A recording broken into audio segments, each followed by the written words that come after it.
Po co robić zapasy, skoro w kryzysie przyjdzie sąsiad z bronią i ci je zabierze? W sytuacji awaryjnej wygrywa przecież nie ten, kto ma najwięcej makaronu, tylko ten, kto ma najwięcej siły, czytaj broni. Takie komentarze regularnie pojawiają się pod naszymi materiałami, w których mówimy, że warto robić zapasy. I wiecie co? To są bardzo dobre pytania, które trzeba sobie zadać teraz, a nie dopiero wtedy, kiedy będzie za późno. W tym materiale pokażę Ci, dlaczego zapasy mogą uratować Twoje życie, ale same w sobie nie wystarczą, jak ograniczyć ryzyko, że staną się magnesem na dodatkowe zagrożenia i dlaczego w trudnych czasach sąsiada często łatwiej jest nakarmić niż zabić. Bo przygotowanie na trudne czasy to nie tylko kupowanie sprzętu i zapasów, to także budowanie bezpieczeństwa w wielu aspektach, w tym także budowania relacji z innymi ludźmi. Zacznijmy więc od najważniejszej rzeczy.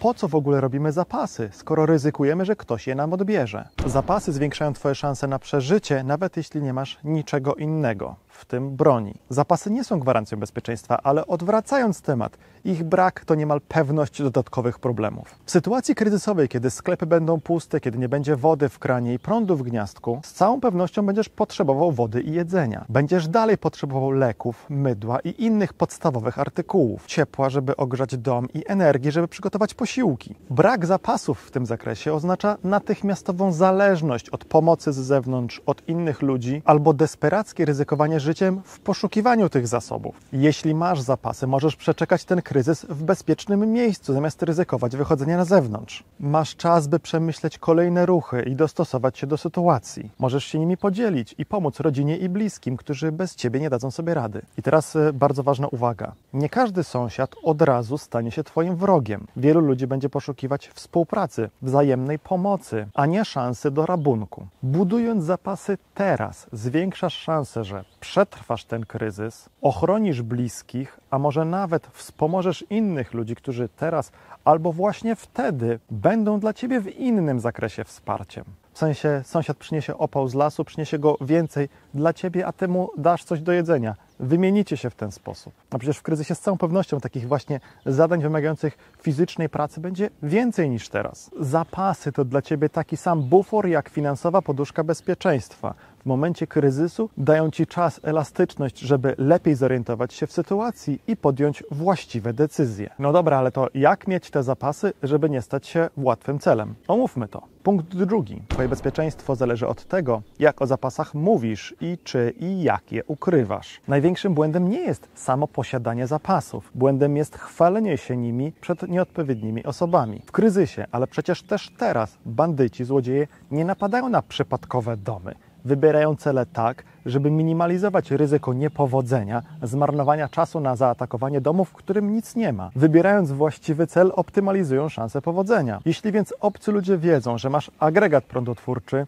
bo odpalasz go codziennie, hałasując na całą okolicę. Tylko w Twoim domu widoczne są światła w oknach i tylko z Twojego domu dochodzi hałas agregatu. Jeśli wiedzą, że masz spiżarnię pełną jedzenia, że masz zapasy leków, mydła, środków higienicznych, to gdy będą odpowiednio zdesperowani, mogą przyjść do Ciebie po pomoc, nie po dobroci, przemocą. Dlatego nie chwal się zapasami. Ani rodzinie, ani znajomym, ani sąsiadom. Bliskim wspominaj, że przygotowujesz się na trudne czasy, że masz jakieś minimalne zapasy, które pewnie i tak nie wystarczą dla Twojej rodziny. Mów, że się przygotowujesz na sytuacje kryzysowe, bo to również ich zachęci do przygotowania, pokazując, że nie tylko szaleńcy to robią. Zadbaj o to, żeby Twoje zapasy nie były widoczne z zewnątrz, nie? W sensie przez przeszklone okno na tarasie. Nie zamawiaj transportu 5 palet z racjami żywnościowymi, które zostaną rozładowane w środku dnia. W ogóle lepiej nie zamawiać tak jednorazowo dużej ilości żywności, czy w ogóle czegokolwiek, nie? Ma to swoje dobre strony, ale przyciąga uwagę. Trzymaj część w jakichś ukrytych schowkach, żeby już jak ktoś Was zaatakuje, czy Ty będziesz w domu i będą próbować wyciągnąć od Ciebie to siłą, czy Ciebie nie będzie. Niech część tych zapasów będzie na widoku, żeby był łatwym celem, żeby było widać, że coś macie. Jeśli ktoś grozi śmiercią Waszych dzieci, no to oddacie mu to, co jest na wierzchu, ale reszta niech będzie gdzieś dobrze schowana. Nawet niekoniecznie w samym Waszym domu, no nie? No i wreszcie zabezpiecz ten dom. Szyby antywłamaniowe, solidne zamki, klamki w oknach z zamkiem, alarm, widoczne kamery albo atrapy kamer. Złodziej, bandyta zawsze będzie szukał łatwego celu.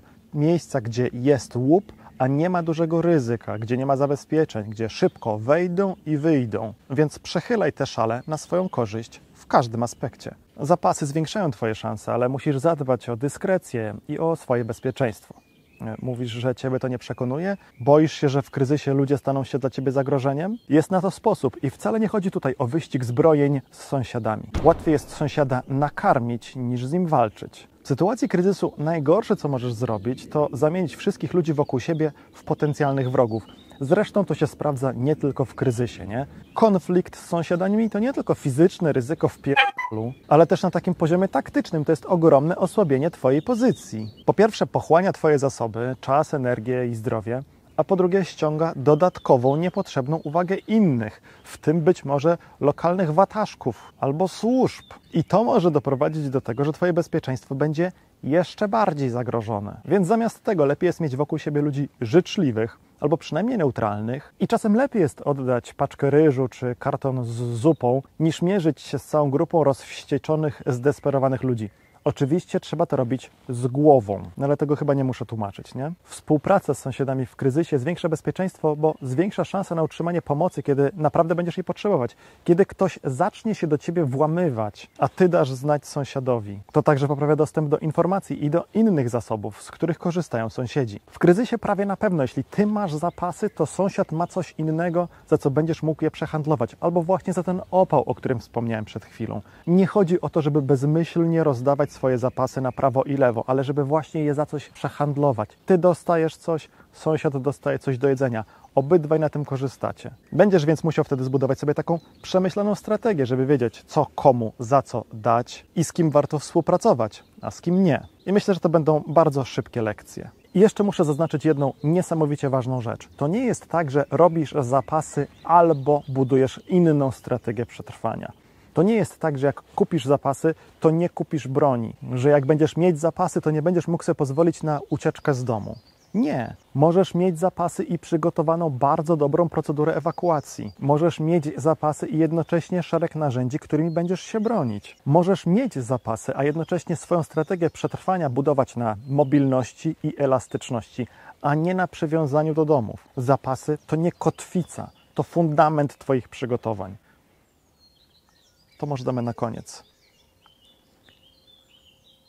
To nie jest albo, to wszystko się uzupełnia. Przygotowania na trudne czasy to system. Dobry system przygotowań to sieć zabezpieczeń, a nie jedno rozwiązanie. Typu mam broń i w razie czego wszystko zdobędę. Nawet nie zaczynajmy dyskusji o tym, jak debilne jest to podejście. W kryzysie nie wygrywa samotny wojownik, jak na filmach, tylko ten, który umie unikać konfliktów i stworzy sobie sieć wsparcia. Kryzysy to nie filmy akcji, to walka z trudną codziennością. W filmach apokaliptycznych zawsze wszystko wygląda niesamowicie dramatycznie. Zombiaki biegają po ulicach, zagryzając ludzi. Wszyscy do wszystkich strzelają, walki trwają o ostatnią puszkę jedzenia. A rzeczywistość będzie zupełnie inna. Kryzys to mogą być długie tygodnie z problemami z dostępem do wody pitnej. Przez kilka godzin będzie w kranie, a przez resztę doby nie. To długotrwałe, przerywane albo ciągłe braki prądu. To utrudnienia albo wręcz całkowity brak dostaw żywności. To nieustająca walka z głodem, zmęczeniem, stresem i brakiem dobrych informacji. W sensie dobrych pozytywnych, ale też dobrych sprawdzonych. Twoimi wrogami będą głód, pragnienie, przemęczenie, chaos, brak informacji,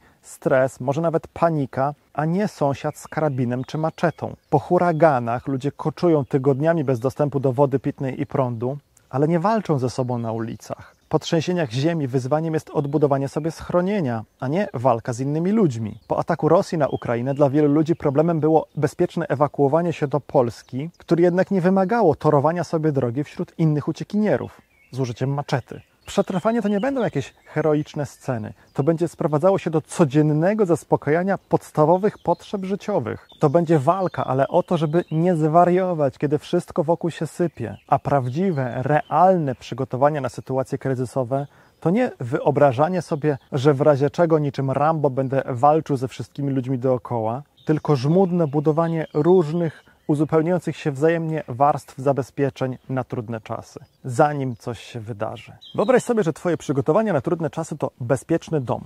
Zapasy to fundament. Umiejętności i sprzęt to ściany. Musisz umieć uzdatnić wodę do picia.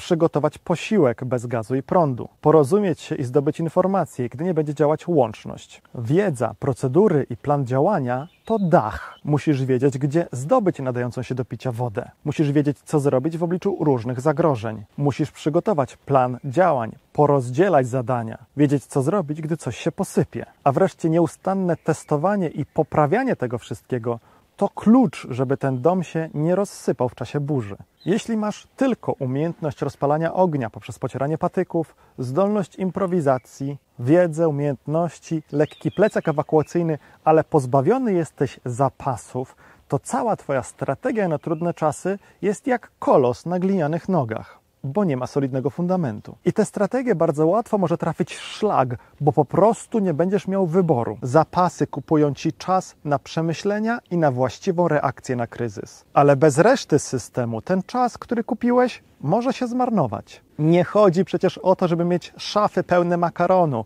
Chodzi o to, żeby ten zapas umieć dobrze wykorzystać. Jeśli więc nie chcesz robić zapasów, bo boisz się, że inni ci je odbiorą, to pamiętaj. Łatwiej sąsiada nakarmić niż zabić. Łatwiej zbudować sieć wsparcia niż toczyć niekończące się wojny. Łatwiej przetrwać, mając przygotowane zapasy i plan, niż gdybyś musiał improwizować w chaosie. O przetrwaniu nie zadecyduje siła ognia czy siła muskuł, tylko siła mózgu, zdolności organizacyjne, odporność psychiczna i ten plan, te przygotowania, które poczynisz teraz. Skoro więc już przekonałem Cię, że zapas żywności zrobić trzeba, to zobacz koniecznie teraz ten materiał, na którym omówiliśmy top 30 najcenniejszych pod względem substancji odżywczych produktów, z których warto zrobić taki zapas na trudne czasy.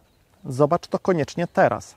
Naprawdę, niektóre z tych produktów mogą być dla Ciebie zaskakujące, a warto. No więc teraz kliknij i zobacz. Trzymajcie się, cześć. I pamiętaj, Krzyśku, żeby zamienić kanały w audio.